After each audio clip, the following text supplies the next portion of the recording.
झुक मैं लगाऊं अबीर तेरे गाल में, अबीर तेरे गाल में।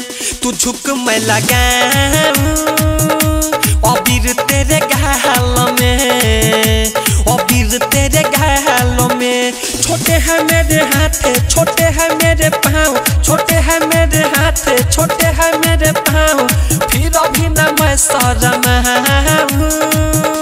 तू झुक मैं लगाऊं अबीर तेरे गाल में, अबीर तेरे गाल में। चाहे कोहे ये जमाना मुझे बंधा दूंगा रंग याद चाहे, चाहे कोहे ये जमाना मुझे बंधा दूंगा रंग याद चाहे। डीजे मनीष रक्सौल। हो हाइट पे मेरे जाओ न सुन लो, जो भी कहता साफ हूँ।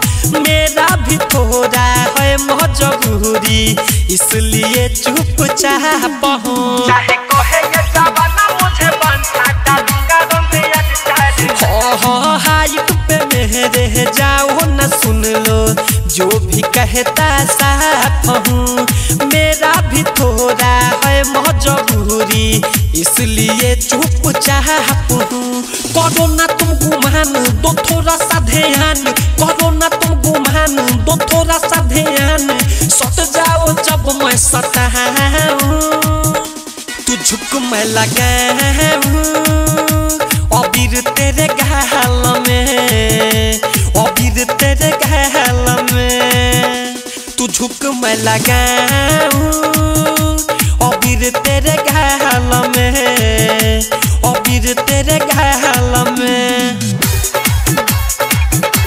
तू झुक मैं लगाऊं अबीर तेरे गाल में। चाहे कोहे ये जमाना मुझे बंधा दूंगा रंग याद चाहे, चाहे कोहे ये जमाना मुझे बंधा दूंगा रंग याद चाहे। डीजे मनीष रक्सौल। हो मेरे नजर में होली का महजा एकदम सुखाद है। लगता नया अच्छा रंग पताना, कहता रोशन कुमार है। चाहे कोहे ये जमाना मुझे बंधा दूंगा रंग याद चाहे। हो मेरे नजर में होली का महजा एकदम सुखाद है। लगता नया अच्छा रंग पताना, कहता राहुल कुमार है।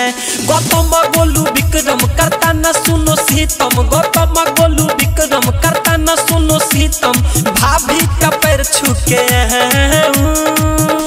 तू झुक मैं लगाऊं अबीर तेरे गाल में, अबीर तेरे गाल में। तू झुक मैं लगाऊं अबीर तेरे गाल में, अबीर तेरे गाल में। माँ गायत्री रिकॉर्डिंग स्टूडियो मलंगवा सरलाही नेपाल।